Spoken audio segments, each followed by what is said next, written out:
Thank you all for joining us today. We're very, very excited to be speaking to this month's author, Andrew Greer, who wrote the book Less. I will do a short introduction. Andrew Sean Greer is the Pulitzer Prize winner, author of 6 works of fiction, including the bestseller, The Confessions of Max Tivoli and Less. Greer has taught at a number of universities, including the Iowa Writers Workshop, been a Today Show pick, a New York Public Library Cullman Center Fellow, a judge for the National Book Award, and a winner of the California Book Award and the New York Public Library Young Lions Award. He is a recipient of an NEA grant, a Guggenheim Fellowship, and the 2018 Pulitzer Prize for Fiction. He lives in San Francisco. Thank you so much for being with us today. Thank you so much for having me and arranging this. So I do want to just give you a few minutes, but my first question to you is, what did you think when your publicist came to you and told you that you were a girly book club pick? That sounded right up my alley, honestly. Yeah. Awesome. Well, we're very excited. We read all sorts of different kinds of books. So this is not... I've been researching you. I follow you on Instagram, so I see everything you're reading. So I'm honored to be on the list. Well, thank you very much. Will you just give us a little intro into kind of your career thus far, how you got into writing, that good stuff? Sure. I mean, I grew up in Washington, D.C., the son of 2 scientists, and they were very encouraging of me to become anything but a scientist. Being a writer was something I suppose my parents thought was even better than being a scientist, novelist. I didn't publish until I was 30 years old. After I tried for almost a decade, but my first book came out that would be 1999. And I sort of struggled through then. I had a hit with a book called The Confessions of Max Tivoli 15 years ago. And kept writing a different book every time. That was sort of a sci-fi romance, literary fiction. And now I've written a comedy. Everyone's different. So the pleasures in writing something totally different every time. So what do you think you owe your success to? Because you're really good at this. And was the other earlier stuff not as good, or was it timing, or? Oh, I think there's so much luck involved. For instance, I should say I'm in Italy right now, where they really like one of my books called The Story of a Marriage, which is not that well known in the United States. And they're not as interested in the others, which makes me think it is sort of luck of word of mouth, for any book, really, that gets passed around. Absolutely. Ladies, if you have any questions during this call, please feel free. You're absolutely welcome to ask them live. So you can unmute yourself and ask live, or you can actually just use the chat window on the right-hand side. Well, it's on my right-hand side. I don't know if it's on your right-hand side. And I have a ton of questions that have come in over email. So we'll keep the discussion going, but at any times, if you want to take center stage, please do. So Andrew, back to genre. So you said that most of your books, are all books different genres? I suppose in a way, I think I really wrote 2 that I think of as sci-fi. One is about a man aging backwards, which is a long story. If you saw a movie called Benjamin Button, it's not related. And one is a time travel novel. And they're both wistful, poignant, thoughtful novels with the love of language, but things happen in them, that happen in some of the favorite books of mine. And then I have other books where it's much more literary, I suppose. They're sort of just poignant, I guess I've tried every sort of thing. It's just that's I really write books for myself, honestly, because I figure no one is ever going to read them. I know that seems funny, but that's the best way to write them. Well, you figure wrong. Which is a good thing in this case. Yeah, well, I mean, Less was certainly a book that I thought nobody was going to read, for sure. I thought my career was done. I might as well write a book for my own Well, right, the kind of, I felt like there was a space missing on my bookshelf. There was a gap there, and that I think every writer feels that there's some book out there that needs to be written, and they decide, I guess, they're the ones who has to write it, and that was this one. So going to that, was that a comedy always, or this didn't start off as a comedy? No, no, it started off as another poignant, wistful, serious literary novel, and I worked on it for a year in that mode, and it was just awful, or awful for me. You know, I just couldn't feel sorry for the main character, and one day I had a revelation while I was swimming in the San Francisco Bay that I could just make fun of him, and if I made fun of him, then I could have empathy for him and sort of give him the gifts that you give as a writer to your characters, which is a fullness of character and maybe joy. All right. We have questions coming in. I'll ask you, before I dive into them, I will ask you a couple of the other ones. Let's look at how you write your novels, or I mean, and maybe it's different every time, but are you a plotter or a pantser? I was a plotter at the beginning, and I become a pantser over time. What I'm working on right now, I have no idea where it's going. It makes me very uncomfortable. You can probably tell I'm someone with a high anxiety level most of the time, but I realized in my books and probably also in life, it's better to kind of go with your instincts and not and let go of the plan. Uh, Certainly in writing books, I've learned that, because when I plan too much, I find myself halfway through, the novel has changed on me, and I have a nervous breakdown. The way you have a breakdown on a trip, if like you miss every train and suddenly you're stranded in some city you didn't know, what you're supposed to do is explore the city where you're stranded. And that's in the book, but I always have to figure out how to do. So now I just don't have a plan. I just wander. Well, it seems to be working, whatever the strategy. Good. I do revise. I think that's the key thing to say. Like, it's a mess. The first draft is a mess. Yeah. Although I was listening to an interview you did, and you said in Italy that when you wrote that chapter, it was like almost like the same at the time of publication. You know, it is true, because I actually published that chapter later in the New Yorker, my first version of it, which I only wrote in a couple weeks. But that was just like I finally figured out the book. But of course, that's the third chapter. So I had to figure out what the first two chapters were going to be. I didn't know what else it was. I didn't know why this character was in Italy at all. You know, all of that had to come later. Okay, so here is a question from Danielle, who's online with us today, and she said, how did you develop the character Arthur Less? Does his life parallel yours? Well, my mother would love to know the answer to that one. Uh, yeah, I used a lot.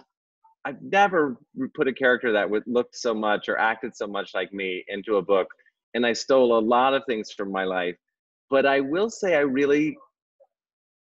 this is what's wonderful about fiction. I don't think of him as me. I think that would surprise anyone who knows me, because they recognize so many little things, even details from life.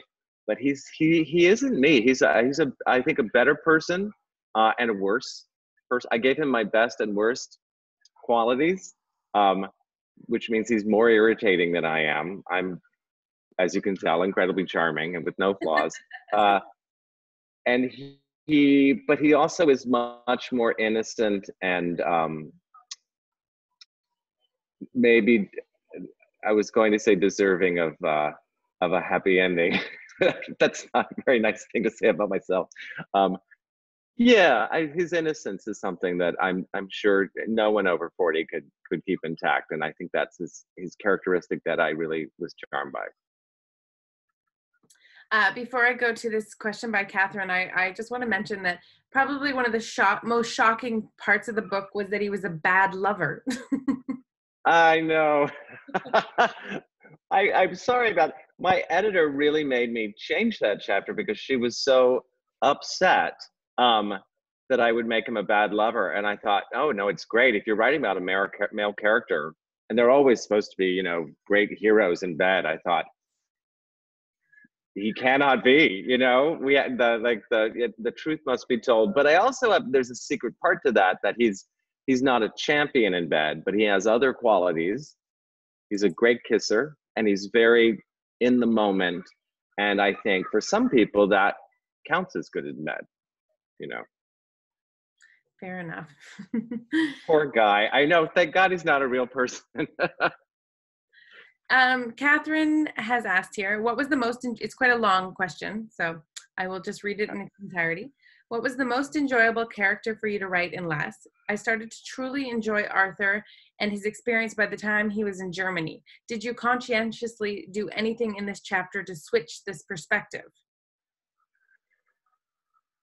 Oh, those are two questions. It's very tricky. I will say my favorite character is Zora in Morocco, the woman who has a long rant about what is love. She had a much larger role in an earlier draft, and I had to cut it back a lot. But I think it was so great. I think I really love a.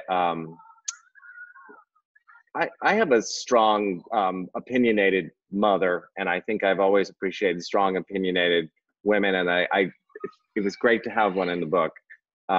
As for how we changed, oh my gosh, I have no idea. It's hard to say what I did in Germany. Well, I think what happens in Germany is that he should be humiliated by his lack of German, but he just forges on ahead, which is ridiculous. But at a certain point, you think, well, all right, good for you. You know, you're going ahead with it, and you ignore everyone who's telling you not to speak German anymore, and he sort of makes it out alive at the end of. It turns out it's about 5 weeks he's in Berlin. Yeah. She actually continues her question. It went on. I didn't finish it. She would like you to tell us more about this concept of joy. She said many of the ladies in their group thought of this book as anything but joy for Arthur. I know. Well, I think of it as a book about joy in two ways. I know it's funny to think of it that way, but there was once a student of mine, one of my Kyle Miner, who's also an author now, and we would, after class, we would go to the Foxhead Tavern and have beers and argue about fiction, which is just one of the great things in life. And he said, you cannot write a book about joy. And I said, well, there's no rules about what you can write about. And he said, well, you can't write joy because it has nowhere to go. You know, everyone's just happy all the time. And certainly joy you can't keep at a level. And I said, well, let me think about it. And so when I started this book, I thought, well, the only way to write about joy is if you take everything away from the character throughout and then give it back at the end.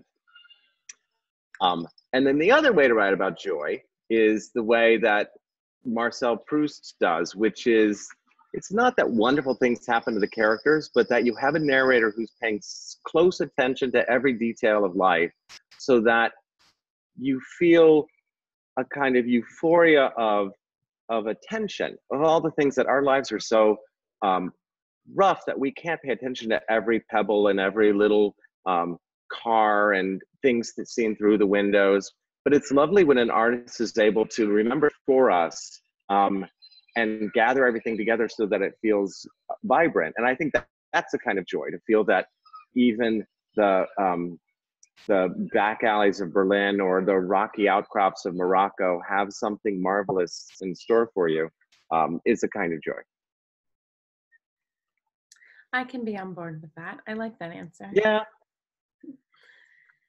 What I like about paintings is they really capture for you. Yeah. Well, your writing is certainly descriptive. So let me see here. How did your former life as a journalist help you in your writing? That's a really good question. No one asked me that before. I have learned when I'm alone to carry a notebook about the size of an iPhone instead of the iPhone, because usually when I've been overseas writing travel or food articles, I have no internet connection and I'm alone. often for long periods of time, waiting for a bus or sitting in a restaurant. And so I take notes, and this was just for the articles I would write. I take notes on absolutely everything around me, everything I see for hours and hours. And then I transpose those notes, transcribe them into the computer that night in the hotel room, and almost nothing makes it into the article. But they made it into the novel, I went to Japan to write for United Airlines In-Flight magazine about artisans in Kyoto. But I sat in restaurants for long, long periods of time. And so all of my notes about the restaurants made it not into the article, but into the novel. Yeah. That's awesome. You actually visited quite a few of those cities that you included in the novel, right? Yeah, I visited all of them. I had two rules for myself. One was that I couldn't put in any detail that I hadn't written down in a notebook, not just remembered, because you can remember incorrectly, but I wanted it to be true, at least for the time I was there. And the other rule was that the joke had to be on Arthur Less. He couldn't be making fun of the people in that country, because at least in my travels, I find that I'm the one who's out of place. I'm the one who doesn't know the system for doing things, and that things go wrong because I don't understand. Everyone else is normal. I'm the thing that's abnormal, including here in Palermo. Amazing. What are you doing in Palermo? I got myself to Italy because I was invited for a literary festival, and I'm such a tightwad that if I'm invited to travel someplace, I try to extend it for a few weeks. I know some people here, and so we got a house in Sicily, just to write with a couple writer friends, one American and two Italians. That sounds awesome. And I don't think it's a tightwad thing. I think it's from your travel journalism. I think that's it. You try to connect. I'm very good at putting tickets together. But part of this trip was half of a ticket I couldn't use for British Airways. It was all very complicated.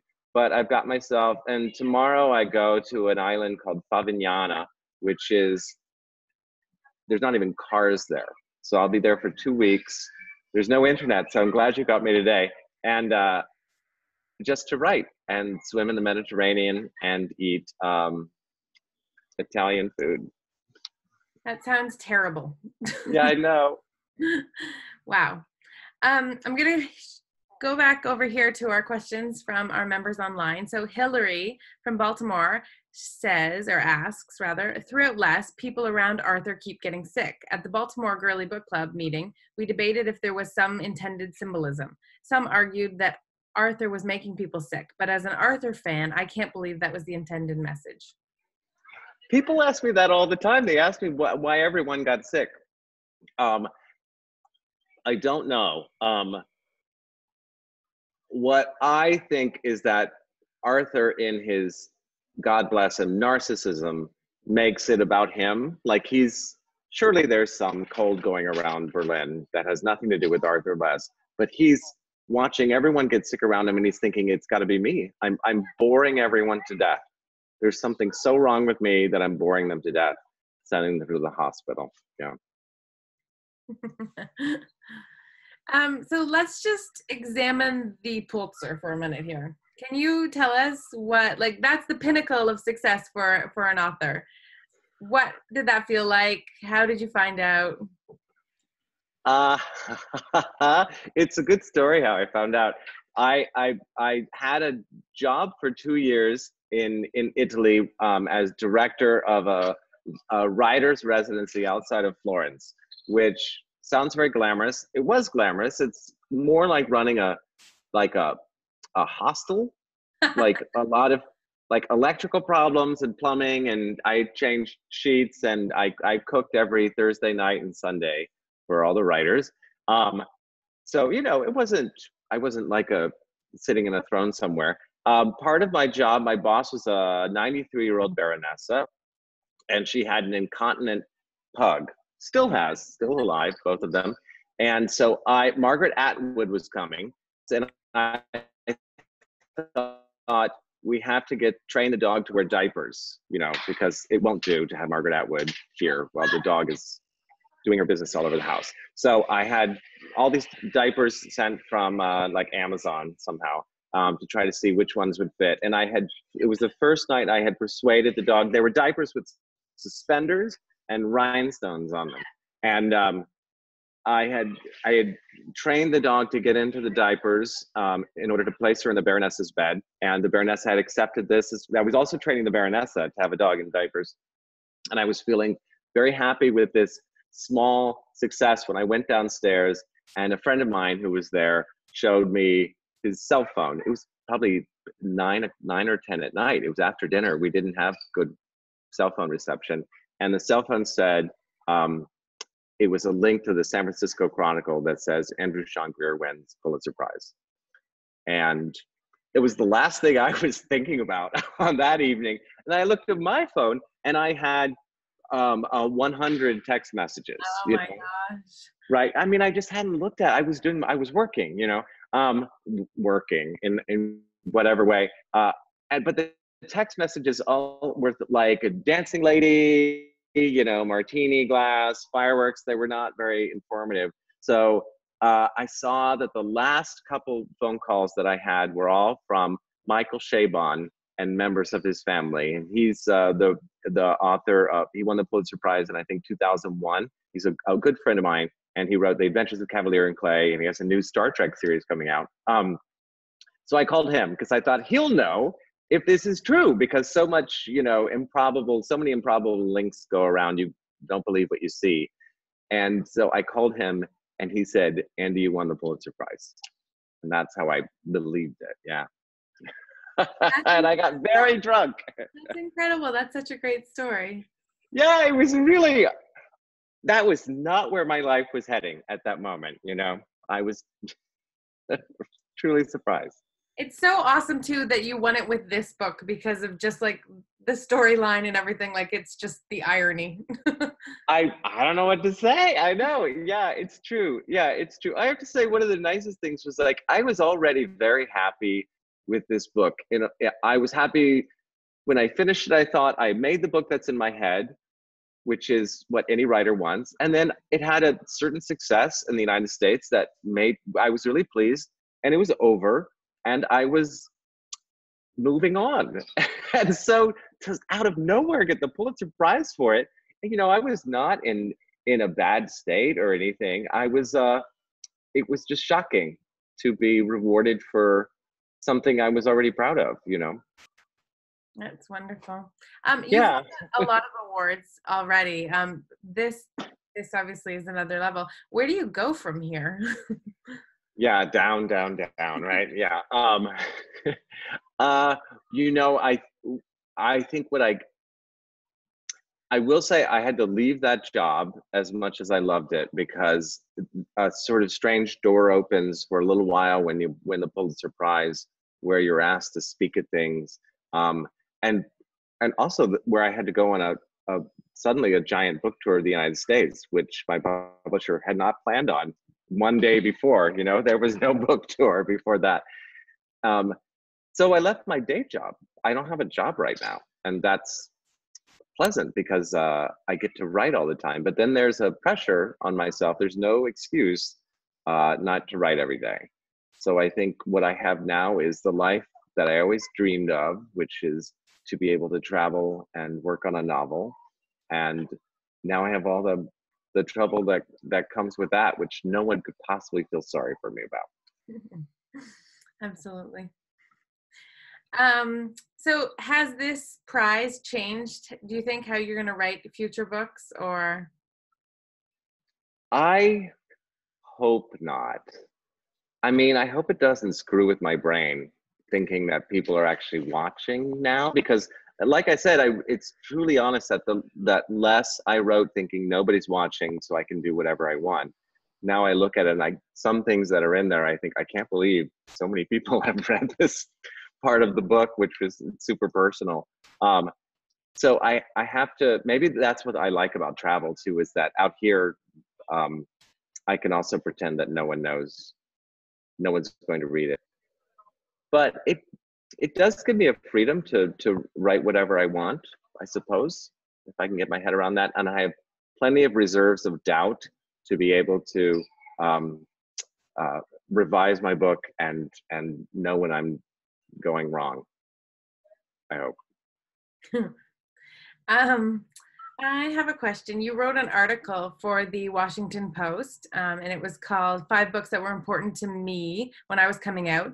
Do you think that, Yeah. or hope that this will make that list for others? Yeah, it's been a real surprise for me that I'm 48, and I remember a time when I was starting to write fiction where my first agent told me never write about gay characters because no one will ever publish you. That would have been 1998, something like that. And I think a lot of us remember bookstores where there used to be a separate section, gay and lesbian. And then there would be regular fiction. And I always was worried that I would just go into that other section where nobody else would ever see you. You know, you'd be important for gay people who were looking for books like that, but then for everyone else, you'd just be over there. And it is a joy and an honor to have written a book that people write me and say that they hadn't read a sort of funny, joyous book about being gay before. They read a lot about suffering, but they hadn't read that part of it. And one of the things that's really surprised me, I was in India for a book festival, and they had just passed a law decriminalizing being gay, basically. You know, this happened 9 months ago. And I had hundreds of people in line to talk to me.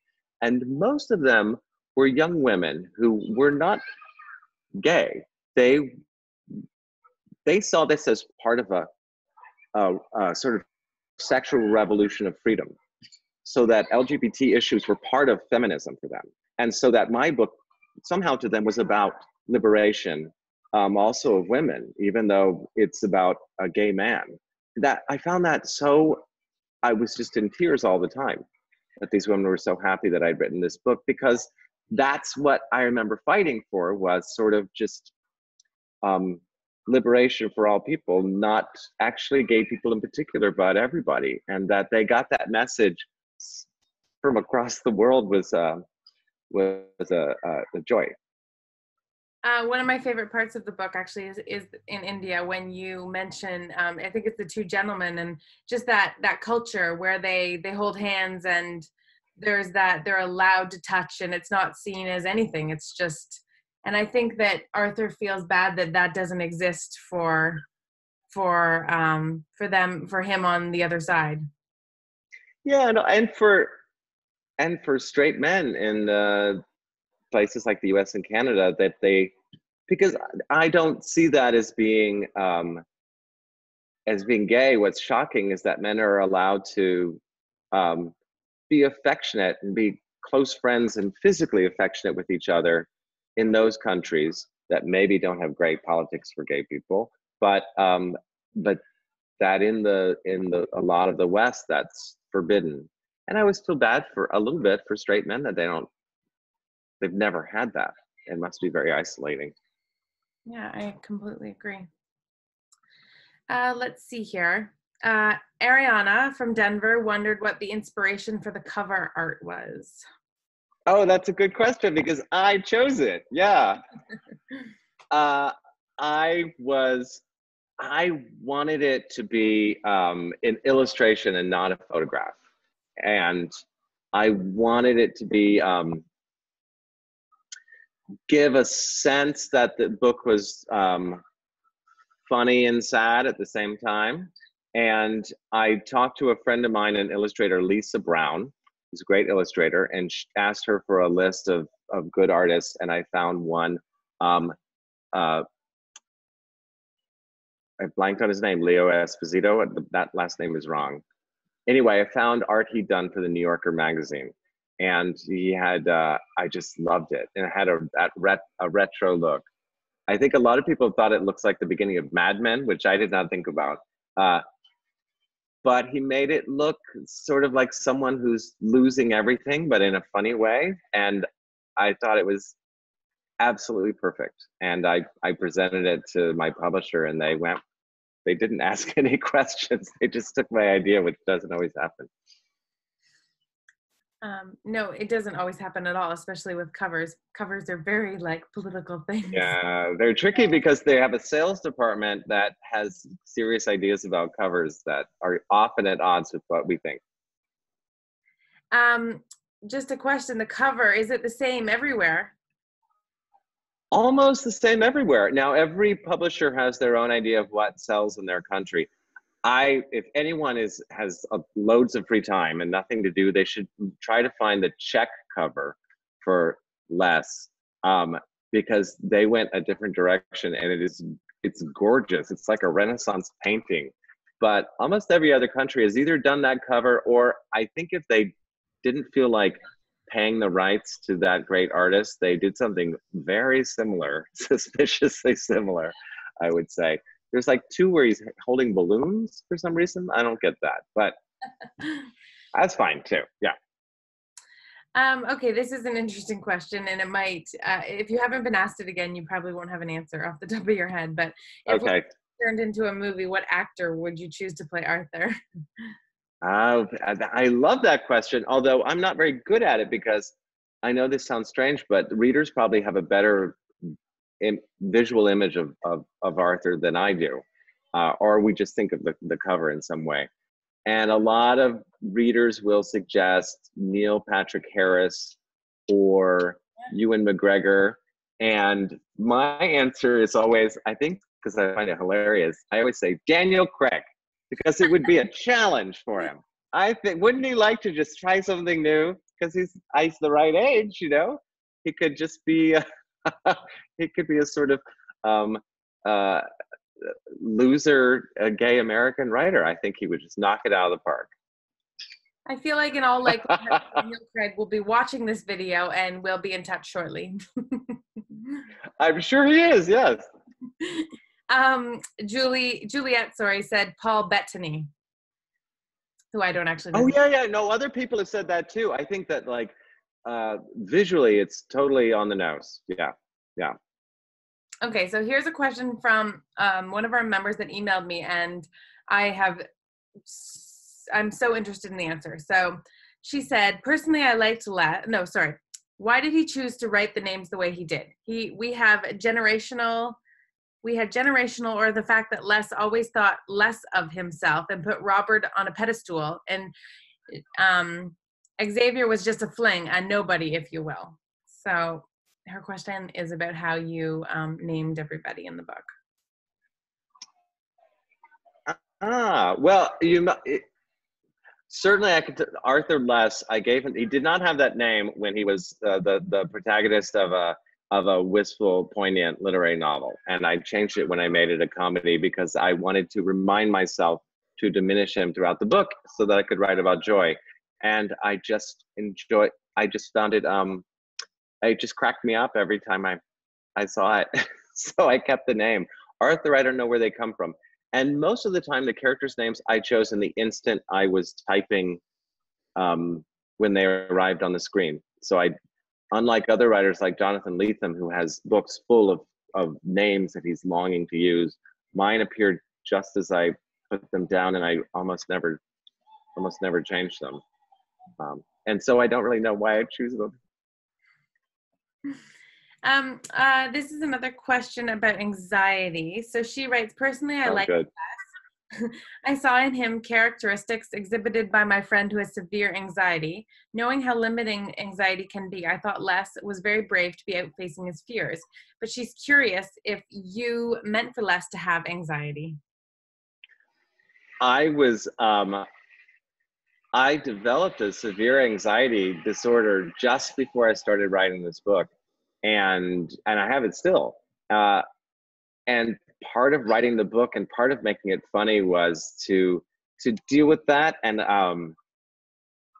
see what was funny about it in myself. I think one of the one of the things that's truest about me in the book that I put in Arthur is when the narrator says that because he's afraid of doing absolutely everything, from buying a stick of gum to using foreign public transportation, he does these incredibly brave things because, and that's true of me too. Like I find it very difficult to order a sandwich at like a little hole in the wall. It all goes so fast and I get really nervous about it.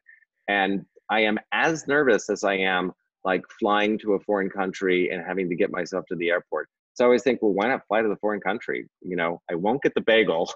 Probably that's too much because I can't do what normal people do, but I can do what normal people can't because they're equally hard for me. So I travel a lot. I eat lots of weird food. I am very adventurous because it's just as bad as staying at home. So I take the other way. Yeah. That's a great answer. Good. Sarah very kindly posted the link in the chat window to the check cover. So if anybody wants to check it out, Oh yeah, did you find it? I mean, it's gorgeous. It's so beautiful. It's very pretty, and Arthur is looking very distinguished on the front of it. But kind of with a black eye. A funny side note on that is that my father, who speaks fluent Czech, made a hilarious video to promote the book that you can find on YouTube. If you can find me, there's a link to my father. He also made a video in Norwegian, which he also speaks fluently, which is also totally charming. But the one in Czech, he made a little scene with two other Czech people in the park, and he talks with them about the book. It's like the kind of video you see in a language, like a beginner language class. Is like, how are you doing? What are you reading? I watch it at least once a week. I'll post the link in the in this video when we post it live. So. Yeah, I'm sorry, I'm not ready with it, but yeah. Okay, so we have another comment here, and this goes to really what you're working on next, if you can tell us anything. But she says, Sarah says, we had some members who would love for some of the minor characters like Zora to have their own story or book. I agree. I have to tell you that Zora existed, this is going to make no sense, existed before Arthur Less did. I started writing, I wrote a whole 20-page story about her, and then wrote this book and put her into it, and she only has maybe 5 pages of that story. And so I would love somehow to bring her back in some way, but who knows? But I found her, she sometimes you have great luck and you have a character who leaps off the page, and every scene you put them in, they make come alive. Maybe it's like casting a great actor. And then there are some characters who never come to life, and you just have to drag them through the scenes. And part of being a good writer, I think, is hoping that no one can tell the difference. But you seem to have been able to you found this one. So can you tell us anything about what you're working on now? I'm very private about that. I have not told even my friends, just because when you tell people, like if you tell someone I'm writing a comedy about a man on a trip around the world and they go, really? Then it kind of ruins your writing for the day. You know, you think, oh God, it's a bad idea, I guess. And I'm not a very good pitch man. You know, I'm not like, all right, here it is. He starts off San Francisco. That, you know, I can't do that. So usually I come up with a fake cover story, and I tell people something else. So I've been telling people it's a classic American road trip novel. Okay. So it's anything but a classic American road trip novel. We'll go with that. Or is it? Yeah. You know, yeah. I would like to know what books or authors rather have inspired you in the past or continue to. Oh, I really like, I don't read a lot of contemporary fiction. I read a lot of old fiction. I think it comes out of, again, I'm a tightwad, my habit of going to used bookstores. So, I have been reading a lot of Muriel Spark, a British writer known for the prime of Miss Jean Brodie. but she wrote, everything she wrote is so kooky and strange and funny. It's an endless trove of delight. And I've been reading some very out of fashion writers. Right now I read Philip Roth and Richard Ford. I'm reading Richard Ford right now. I don't think anyone would expect me to, but it's really good. And I think what I like about reading writers from at least 20 years ago is that Richard Ford is still with us writing books,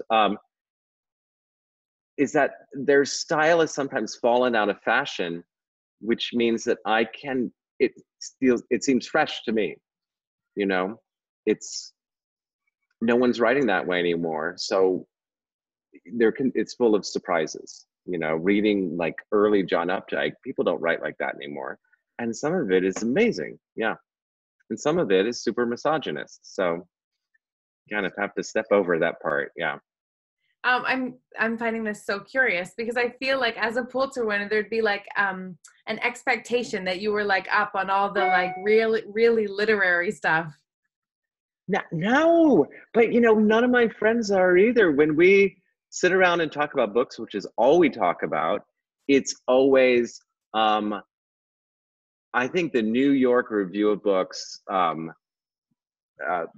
their publishing house, I've read more of those books than I have anything on the bestseller list in the past 5 years. Just because, here's the thing, I'm not reading books in order to talk about new books or to be up on anything. I'm reading them because I'm desperate to steal an idea. So at least you're honest. So I read my contemporaries, they kind of write like me. So there's nothing to steal. Like we're all just doing the same thing. But if I read someone, it's great if they're dead because you can steal them and no one will go after you. But I do read some contemporary fiction. If it feels like it stands out, like R.O. Kwon, her book The Incendiaries, the attention to language was so. Writers are interested in language the way painters are interested in paint. It's very boring to hear us talk about it. That's why we do it alone in bars with each other. But I think that's what I look for in other books. I just finished something so fantastic. Oh, you won't know this, but maybe he won the Booker Prize 10 years ago. Howard Jacobson, he's a British author, and he wrote a book called The Finkler Question. That was really brilliant. Yeah, so, yeah. I've read it. Yep. I have a question. Have you ever read A Little Life by, oh gosh, I'm going to butcher her name if I try. Hanya Yanagihira. No, I haven't. I just got given that book last night in Italian, which I cannot read. I mean, not at that level. And it's also a very heavy book to carry around, especially when you're not planning on reading. No, I haven't. I haven't read it yet. No. I'd just be so curious because obviously it's about a gay man and she is not a gay man. So you get into cultural appropriation, and I'd be interested to hear your thoughts on that. I mean, I have to say that all seems fine. I mean, I come from a time where there were no gay men in books. So having lots of gay men in books, whoever's writing them, makes me super happy. I worry that he suffers a lot. I get the impression there's a lot of suffering. I don't know if I can bear that. I have to admit, it feels like, I'm trying to think of the 19th century British author who wrote like Far from the Madding Crowd, those books, Mayor of Casterbridge. Someone will know. There's so much suffering in those books, and they're excellent, but I find that hard to take. So I'm waiting for the right moment for A Little Life. It's one of my favorite books, so I highly recommend it. She is a gifted author. Okay, great. Yes, yeah. All right. Well, that is all the questions we have for you tonight. And we thank you so much. And we wish you the best of luck with everything that comes down the pipeline, and also on your little excursion tomorrow. Yeah, thank you. Let's hope I get there. I take ferry. Yeah. Thank you so much. Thank all of you, and thank you, Erin. Thank you, everybody, for joining us, and we'll see you soon. Bye-bye.